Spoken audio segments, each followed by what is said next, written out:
Happy Father's Day to all the fathers here. Selamat Hari Ayah untuk semua ayah yang hadir hari ini. Today is a celebration for some of us, right? Just as we gave a round of applause to all the fathers here. Hari ini adalah hari perayaan dari sebagian kita, khususnya tadi yang sudah kita tepukin.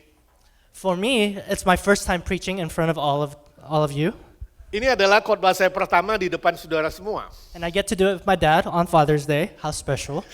Dan saya bersama ayah saya menerjemahkan, sungguh-sungguh spesial. We both even got haircuts, but we didn't plan it. Kami sama-sama cukur rambut, tapi kami nggak rencana. It's also my first Father's Day, or it's my second since Noah was already alive last year. Ini adalah juga perayaan Hari Ayah pertama buat saya, atau kedua karena tahun lalu anak saya Noah sebenarnya sudah hidup dalam kandungan. Maybe I should get 2 gifts, huh? Mungkin saya akan dapat 2 hadiah hari ini. At the same time, I want to be sensitive and acknowledge that today can be a hard day for some of us. Pada saat yang sama kita juga harus sensitif terhadap mereka yang bersedih pada perayaan seperti ini. It's hard if we don't have a good relationship with our dad, or our dads aren't around, or they've passed. Memang sedih kalau kita tidak punya hubungan yang baik dengan ayah, atau ayah kita sudah meninggal, atau tidak ada di sini. And it's also hard for dads who have lost a child, or have a hard relationship with their children, or who are just still trying to be a dad. Atau juga para ayah yang kehilangan anak, atau tidak ada hubungan baik dengan anak, ataupun yang rindu ingin mendapatkan anak. And I want to say that I see you, and it's okay that you don't feel like celebrating. Saya ingin berkata bahwa saya mengerti saudara, dan saya juga mengerti seolah-olah saudara tidak betul-betul merayakannya. And as a community, as a church family, we can hold the feelings of joy, sadness, and everything in between. Dan sebagai orang percaya seharusnya kita bisa memiliki perasaan yang baik sukacita maupun menahan sukacita dan mengalami semuanya. And the theme of today's sermon is the prodigal dad. Dan tema hari ini dalam khotbah saya adalah ayah yang boros. And even though it's about a dad, I think we can all learn from this father. Walaupun sebenarnya ini untuk ayah, tapi kita semua bisa belajar dari firman Tuhan ini. But first to start, when we hear the word prodigal, we usually think of the word lost, but that's not actually what prodigal means. Pada umumnya kalau kita mendengar kata prodigal, kita pikir anak yang hilang, kita pikir kata prodigal artinya hilang, tapi sebenarnya bukan itu artinya. It means spending and freely, recklessly, or even wastefully.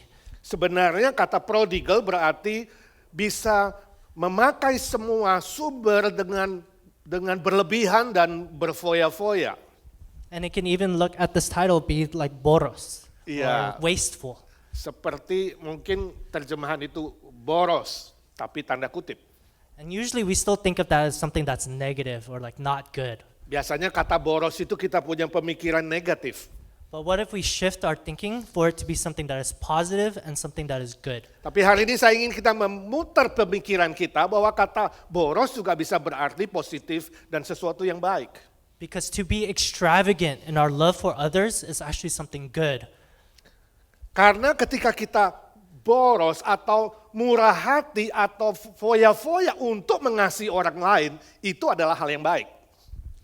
And instead of where we're just extravagant in our love for ourselves, which is probably really negative. Ya, dibandingkan dengan kita hanya mengasihi diri sendiri dan memperlakukan baik pada diri sendiri, itu menjadi negatif. And in this story, that we all know that the dad is extravagant with his love towards others. Dan dari cerita anak yang hilang ini kita mengerti sebenarnya sang ayah memiliki kasih yang sungguh-sungguh murah hati dan foya-foya untuk banyak hal.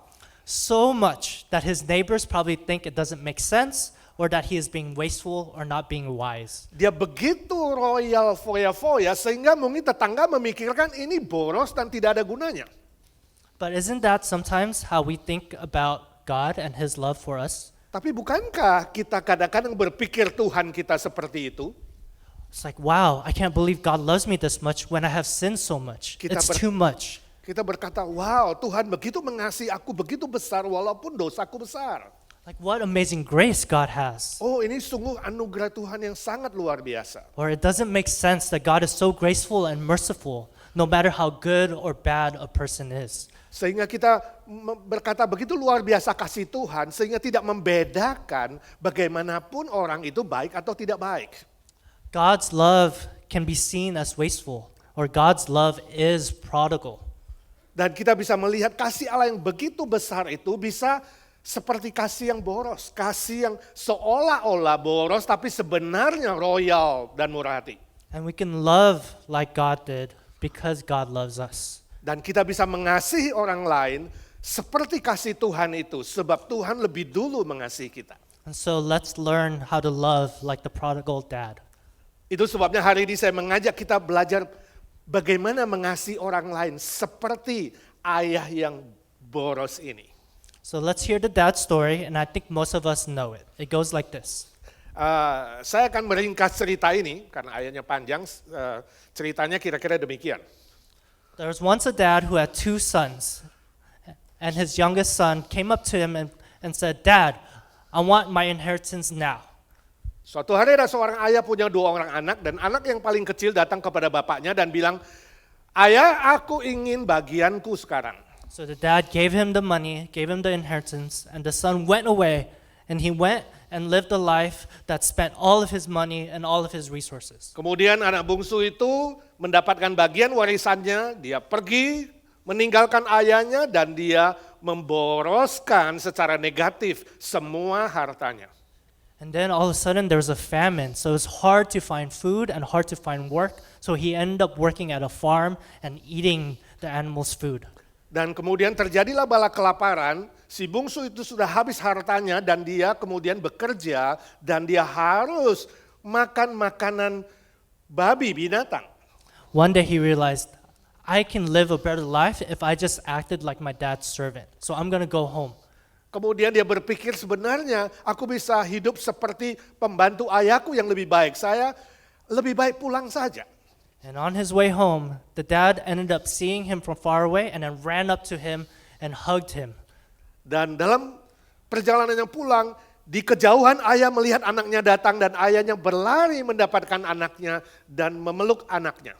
Before the son can even say, "Oh, let me be your servant," the dad is like, "Give him a new robe, put him sandals, let's throw a feast for him." Si anak bungsu tidak sempat berkhotbah, jadikan aku pembantu dan lain-lain, tapi ayahnya langsung berkata, kasih dia jubah, kasih dia cincin, kasih dia pesta.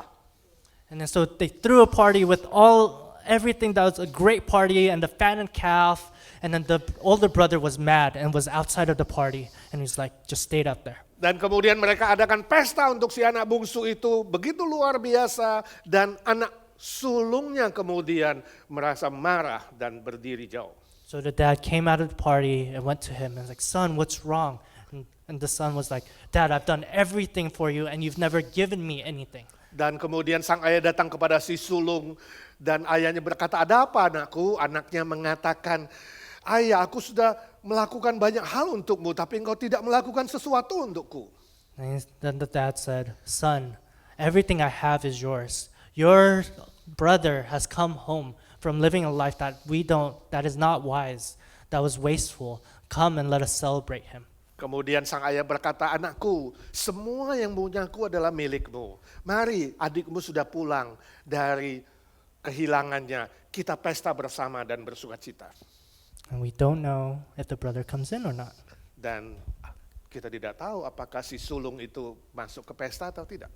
But the first thing we see about the dad's extravagant love is his acceptance. Tapi hal pertama yang kita lihat dari kasih ayah yang begitu royal itu adalah penerimaannya.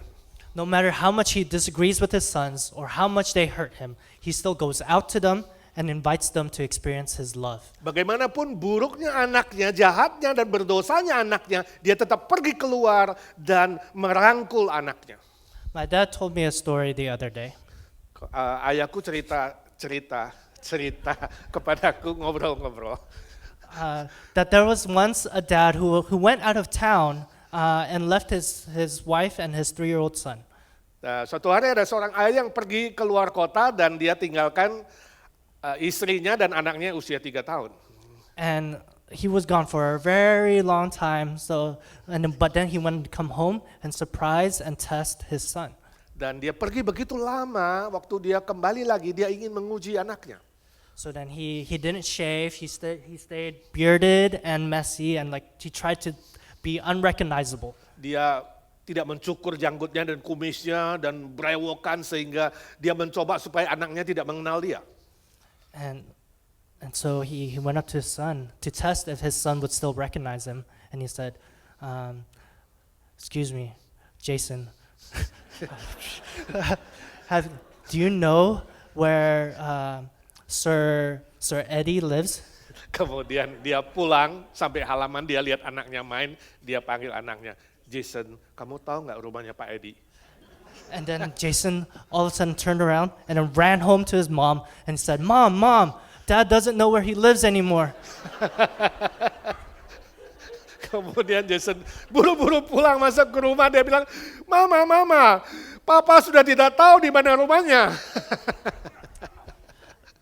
The funny thing is that no matter how ragged or dirty or bearded the dad was, the son still recognized him.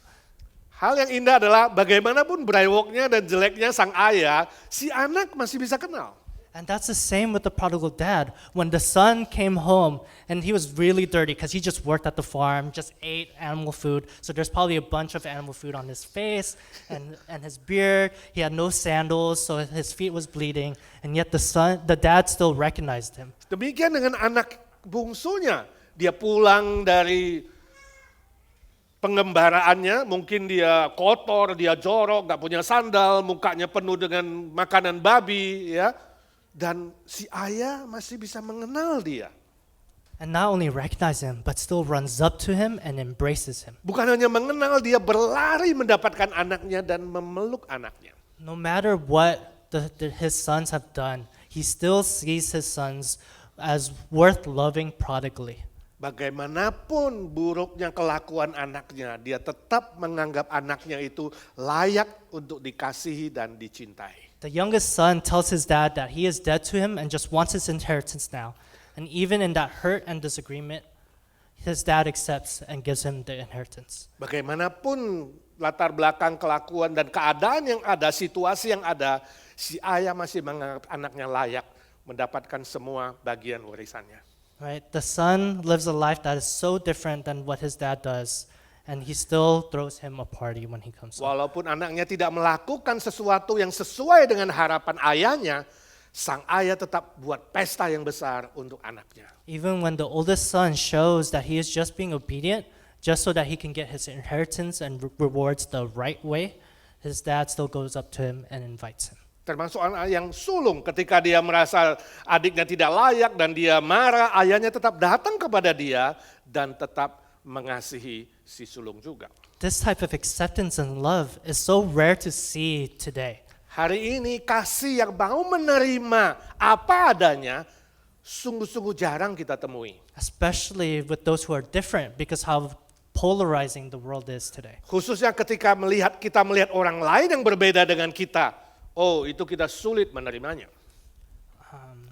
But is it possible for us to follow the example of the prodigal dad and accept and be in a relationship with those who are different from us? Tapi hari ini kita mau belajar seperti ayah ini, ayah yang boros ini. Apapun perbedaan yang kita lihat dari orang lain, kita bisa menerima orang lain sebagaimana adanya.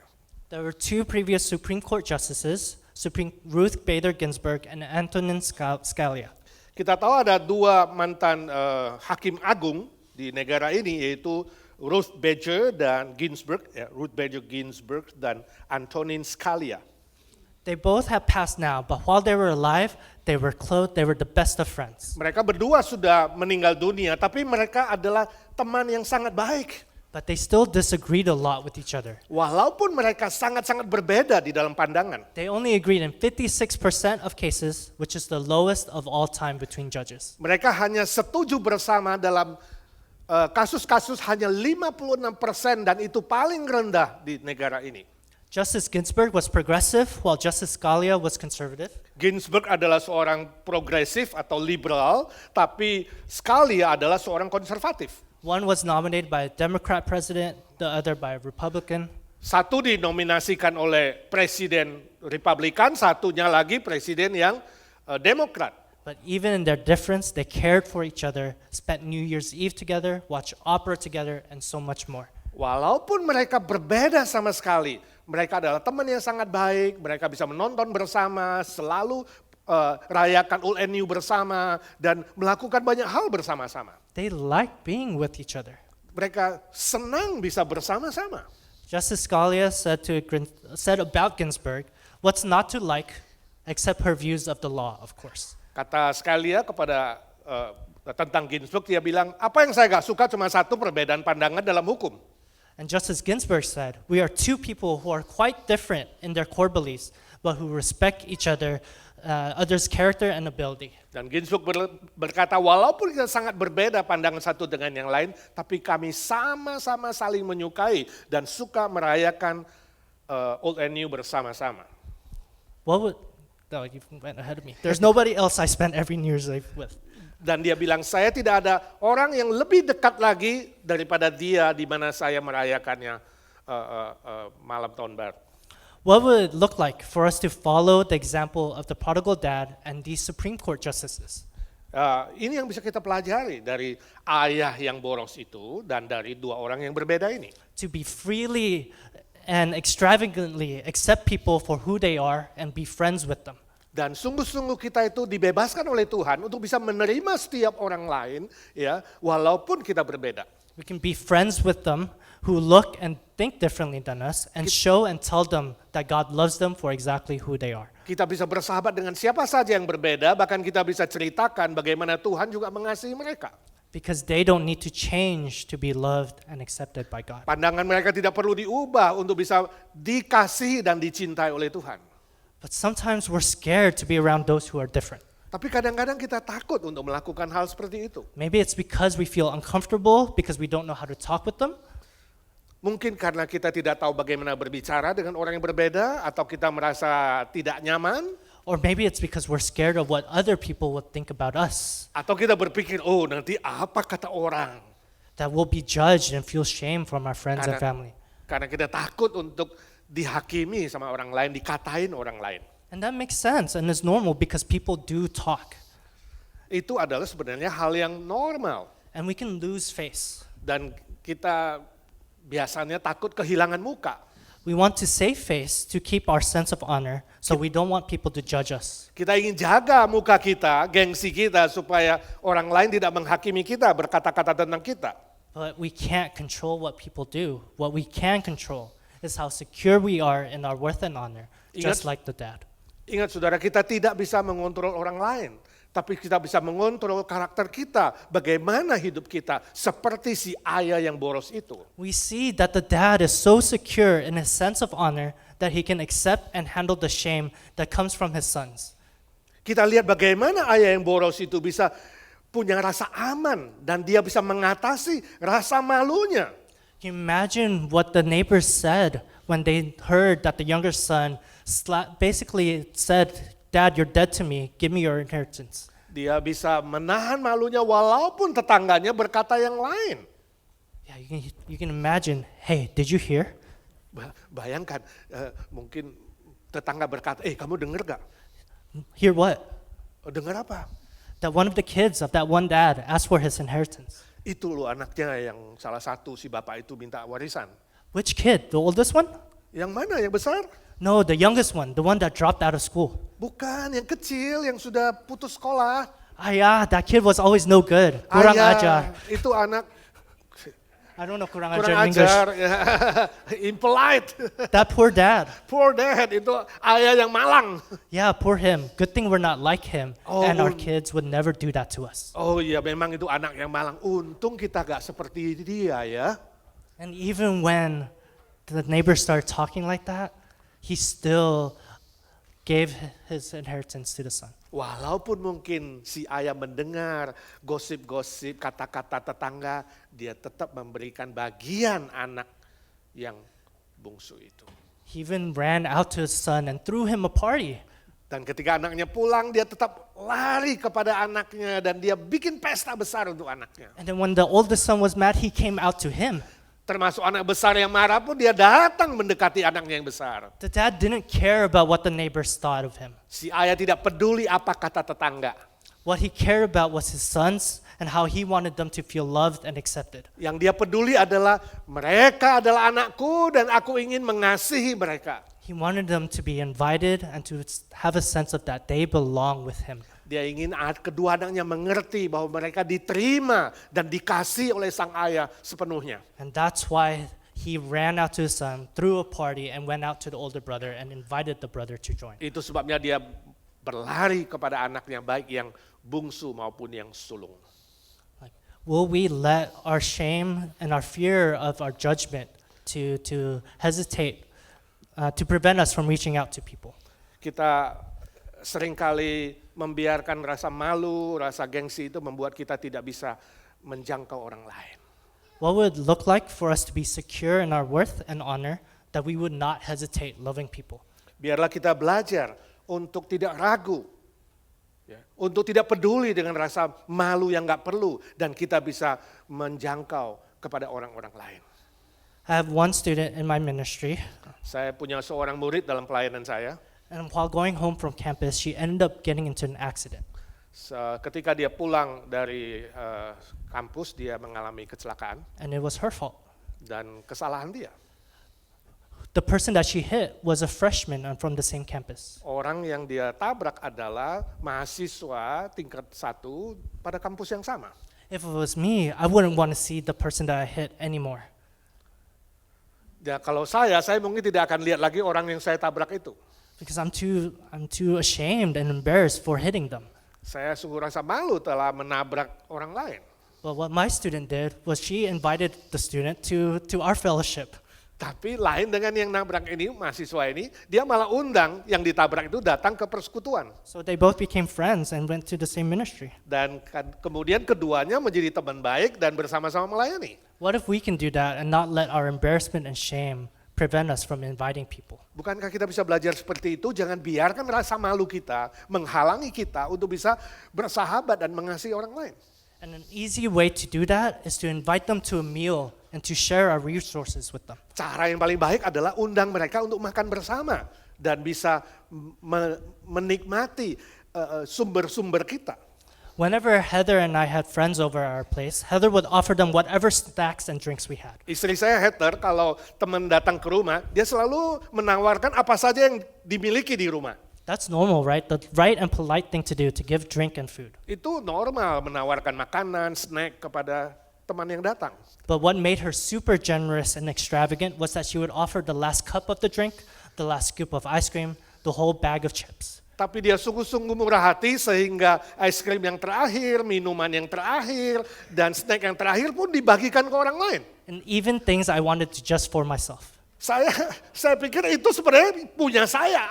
I got annoyed every time. Saya selalu terganggu dengan hal itu. But she modeled to me what it looks like to be generous with our resources, to be hospitable, and to love our guests well. Tapi dia mengajar saya kita harus ramah dengan orang lain, berbaik hati dengan orang lain, dan membagi semua milik kita untuk orang lain. And my dad is the same. Dan bapakku juga sama. He would offer everything, and growing up, he would invite people to sleep over at our home if they needed a place to stay. Dia bisa menawarkan apa saja kebaikannya untuk orang lain, bahkan akhirnya dia bisa menawarkan orang nginep di rumah. Even if it's last minute. So we would have to prepare the house before the guests came. Walaupun itu last minute, dan kami harus siap-siap merapikan semua kamar untuk tamu. But this is hospitality. This is prodigal love. Tapi itu yang ditunjukkan keramahannya, yaitu mengasihi dengan boros. This is exactly what the prodigal dad did. Ini yang dilakukan oleh si bapak yang boros itu. His son already took half of his wealth, and he still gave him a robe, a ring, sandals, the fattened calf, and threw him a party. Anaknya sudah mengambil setengah dari hartanya. Tapi dia tetap bikin pesta, kasih dia jubah yang mahal, cincin, kasih sandal, dan membuat pesta yang besar. And what would it look like for us to love in this way? Bagaimana kalau kita bisa mengasihi orang lain seperti itu? To be wasteful with our resources so that people would experience God's love through us. Boros dengan apa yang kita punya, sumber kita, Sehingga orang lain bisa merasakan kasih Allah yang juga luar biasa. We'll end with a story of my friend Howard. Saya akan tutup dengan sebuah cerita yaitu tentang Howard. Howard went to college with me, and he wasn't Christian when we met him. Howard adalah teman sekolah saya dan waktu saya ketemu dia adalah seorang Kristen. Bukan. Belum Kristen, oke. Howard also liked to curse a lot and had an anger problem. Dia suka ngomong jorok dan kemudian dia punya masalah kemarahan. Especially when he played basketball, he got frustrated really easily. Khususnya ketika main basket, dia sangat-sangat mudah untuk terganggu dan marah. Being angry easily and cursing are people that I was told not to be around. Berteman dengan orang-orang yang suka ngomong jorok dan juga marah, saya sebenarnya dinasihati untuk tidak bergaul dengan mereka. But what my friends did was they kept on hanging out with Howard. They invited him to eat. They invited him to our ministry. They invited him to any hangouts that we had. Tapi teman-teman justru mengundang si Howard itu, yang modelnya kayak gitu, untuk makan bersama, untuk main bersama.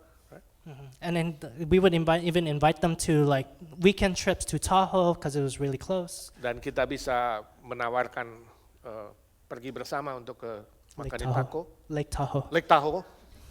So we would spend a weekend with him. Dan kami bisa nginep bersama. So we used our resources of time and energy and even food and money for Howard. Dan kemudian kami bisa memakai semua sumber kami bersama untuk bisa bermain dan menemani si Howard. Just because we wanted to be friends with him and we wanted to show him how much we loved him and how much God loved him. Dan karena kami ingin bersahabat dengan dia, kami kemudian ingin menunjukkan bagaimana Tuhan itu pun mengasihi dia.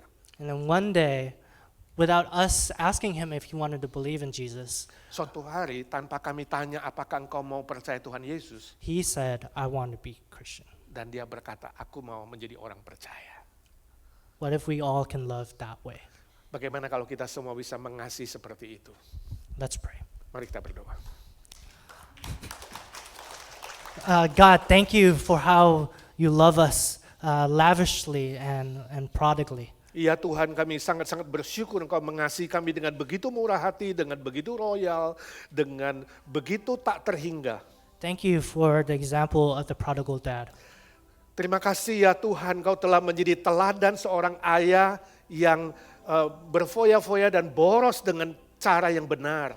Help us every day to learn more and experience more and more how much you love us. Tolong setiap kami setiap hari belajar bagaimana Engkau mengasihi dengan begitu luar biasa. And from that love, will we respond with a prodigal love towards people? Dan biarlah dengan kasih Tuhan yang luar biasa itu kami pun bisa mengasihi orang lain dengan sangat-sangat murah hati. Will we be brave in accepting those who are different from us and to be friends with them?